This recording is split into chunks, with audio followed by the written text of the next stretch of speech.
बिहार सरकार को सताया कोर्ट का डर, तो शिक्षा पदाधिकारियों को सताया सीएम नीतीश का डर।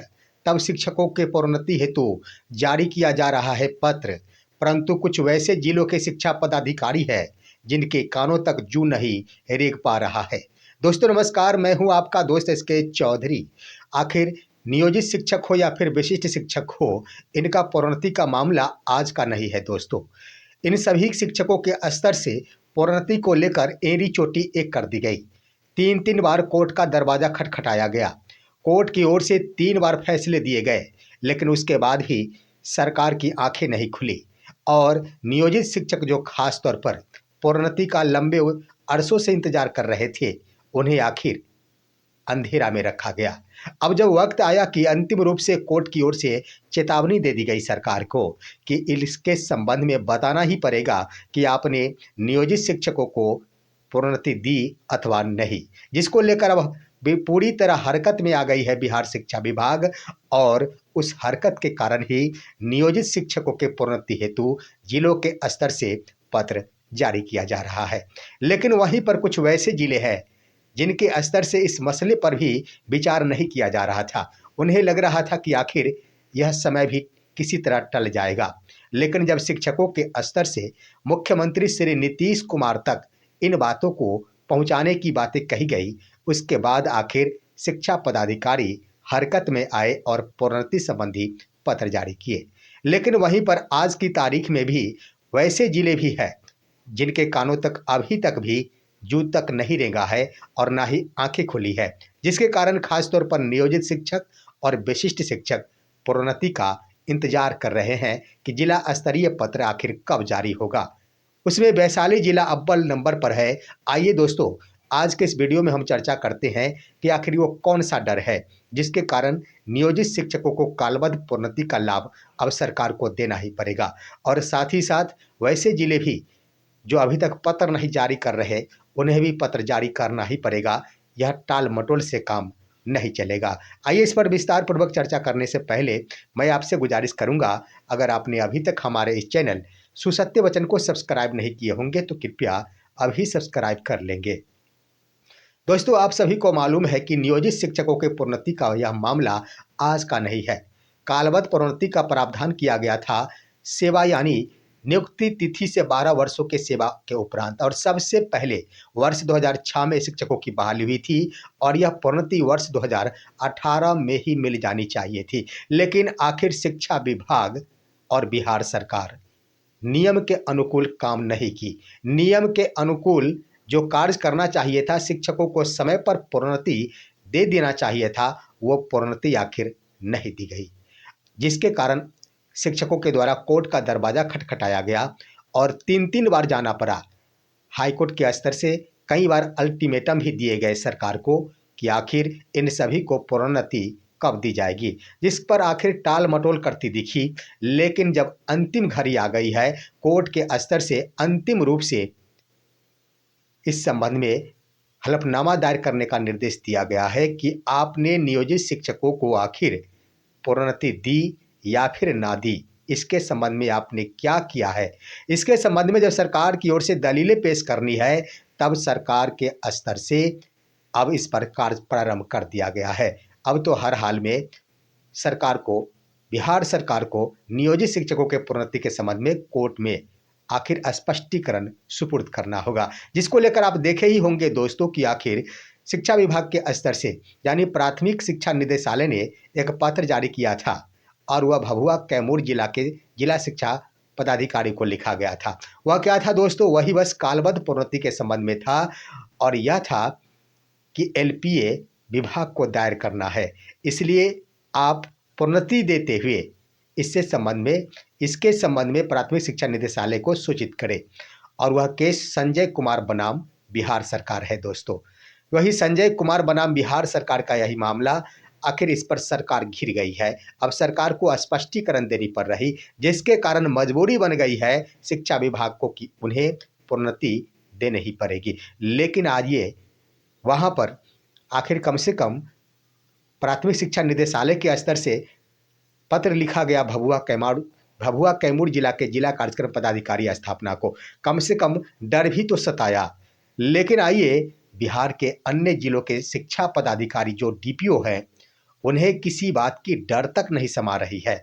उन्हें नहीं लग रहा है कि आखिर प्रोन्नति मिले या फिर ना मिले, उन्हें लग रहा है कि हो सकता है किसी भी कारण से ये वक्त भी टल जाए, जैसे हम लोगों ने आखिर 7 सालों का वक्त टाल दिया नियोजित शिक्षकों के मामले में। दोस्तों, इसको लेकर कई जिलों के स्तर से पत्र जारी कर दिया गया, प्रारंभ किया गया, जिसमें भभुआ कैमूर जिला ने भी आखिर शुरू किया और स्पष्ट पत्र जारी किया था।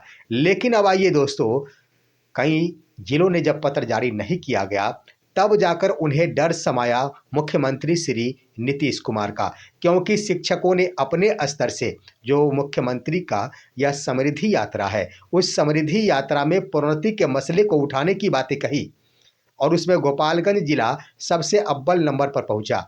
गोपालगंज जिला ने आखिर शिक्षा पदाधिकारी को इसकी सूचना दे दी कि हर हाल में सूचित किया जा सकेगा मुख्यमंत्री को कि शिक्षकों को प्रोन्नति नहीं दी जा रही है।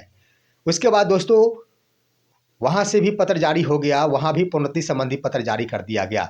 उसके बाद मधुबनी जिला के स्तर से भी शिक्षा पदाधिकारी को अल्टीमेटम दे दिया गया कि अगर प्रोन्नति और एचआरएमएस पोर्टल पर डीए अपडेट, इंक्रीमेंट अपडेट नहीं किया जाता है, तो इसकी शिकायत मुख्यमंत्री के समक्ष समृद्धि यात्रा के दरमियान की जा सकेगी।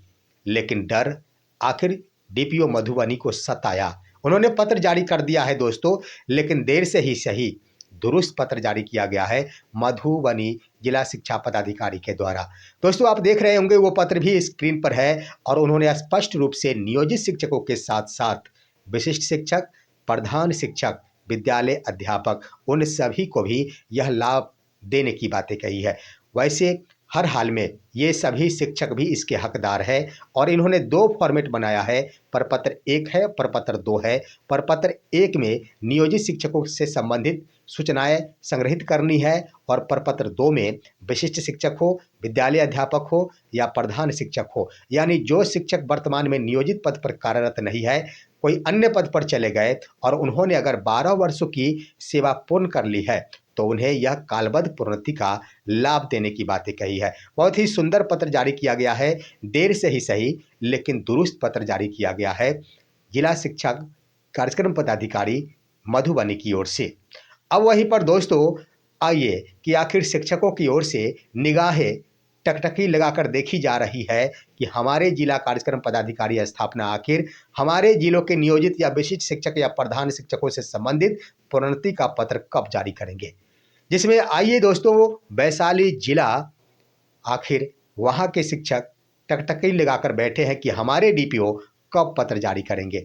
वैशाली जिलों के शिक्षकों की ओर से जो सूचनाएं प्राप्त हुई है, उन सभी के स्तर से कहा जा रहा है कि इस मसले को लेकर वहाँ के डीपीओ गंभीर नहीं देखते हैं। साथ ही साथ उन्होंने कह दिया है कि अगर पत्र जारी नहीं हुआ तो इसकी शिकायत सीएम स्तर तक, भले ही यह कार्यक्रम में जो समृद्धि यात्रा है उसमें अगर मुख्यमंत्री के पास में शिकायतें नहीं पहुंच पाती है, तो किसी भी अन्य स्रोत से हो, मुख्यमंत्री के पास इसकी सूचना जरूर पहुंचाई जाएगी। वैसे मैं बता देना चाहूँगा कि 24 जनवरी को ही मुख्यमंत्री श्री नीतीश कुमार वैशाली यात्रा पर आ रहे हैं और वैशाली में शिक्षकों की ओर से यह रणनीति बनाई जा रही है कि शिक्षकों के प्रोन्नति को लेकर आखिर मसले को उठाया जाएगा, समस्याएं को मुख्यमंत्री के समक्ष रखा जाएगा। मुश्किलें खड़ी हो जाएगी वैशाली डीपीओ की, क्योंकि यह सरकार को खुद ही हलफनामा दायर करना है कोर्ट में और सरकार जहां कोर्ट के स्तर से घिरती नजर आ रही है, वहीं पर अगर शिक्षकों के प्रोन्नति संबंधी वैशाली डीपीओ के द्वारा पत्र नहीं जारी किया जाता है, तो इसका सीधा सीधा अर्थ यही होता है कि सरकार को फंसाने की साजिश की जा रही है वैशाली डीपीओ के द्वारा। वैसे आप देख लेंगे दोस्तों, तो अनर्गल पत्र अत्यधिक जारी किए जाते हैं वैशाली डीपीओ के द्वारा। वहां पर आपने देखा ही होगा कि एक शिक्षिका थी जिन्होंने आखिर एसएल का उपभोग की थी, विशेषावकाश का उपभोग की थी, लेकिन उन शिक्षिका के ऊपर यह कहते हुए वैशाली डीपीओ के द्वारा कार्रवाई संबंधी पत्र जारी किया गया था कि आखिर आपने तो इतने महीनों तक मातृत्व अवकाश में रही है और मातृत्व अवकाश में रहने से ठीक 1 महीने पहले तक आपने किस तरह एसएल का उपभोग की है, विशेषावकाश का उपभोग की है। इस यानी यह हवाला देते हुए उस शिक्षिका के ऊपर कार्रवाई करने की बातें कर रहे थे। अनर्गल पत्र जारी करने में आगे रहते हैं वैशाली डीपीओ और जिला शिक्षा पदाधिकारी, लेकिन शिक्षकों का यह अधिकार जो 7-7 वर्षों से लंबित है, उसे देने के लिए उनकी आंखें नहीं खुलती है। अब जरा गौर कीजिए कि यह मुद्दा पूरे बिहार का है। बिहार के जिलों के स्तर से शिक्षकों के प्रोन्नति हेतु पत्र जारी किए जा रहे हैं। शिक्षकों में आखिर खुशियां जाग रही है कि पदाधिकारी आखिर संज्ञान ले रहे हैं, लेकिन वैशाली डीपीओ आखिर अनर्गल पत्र जारी करने में आगे हो जाते और जो अधिकारों से संबंधित है उसे दबाने में आगे हो जाते। देखना होगा कि आखिर वैशाली डीपीओ की नींदें खुलती है या फिर ना। लेकिन जो मुझे खबर प्राप्त हो रही है कि वैशाली के खास तौर पर नियोजित शिक्षक, विशिष्ट शिक्षक और विद्यालय अध्यापक जो पूर्व में नियोजित थे और वर्तमान में है भी, वो आंखें जरूर खोल देंगे वैशाली डीपीओ को। इस पर आप क्या कहेंगे दोस्तों? अपनी राय कमेंट के माध्यम से दीजिए। हमारे इस वीडियो को ज़्यादा से ज़्यादा लाइक और शेयर कीजिए और आप दीजिए अपने दोस्त को इजाज़त। हम फिर मिलेंगे आपसे अगले वीडियो में, तब तक के लिए नमस्कार।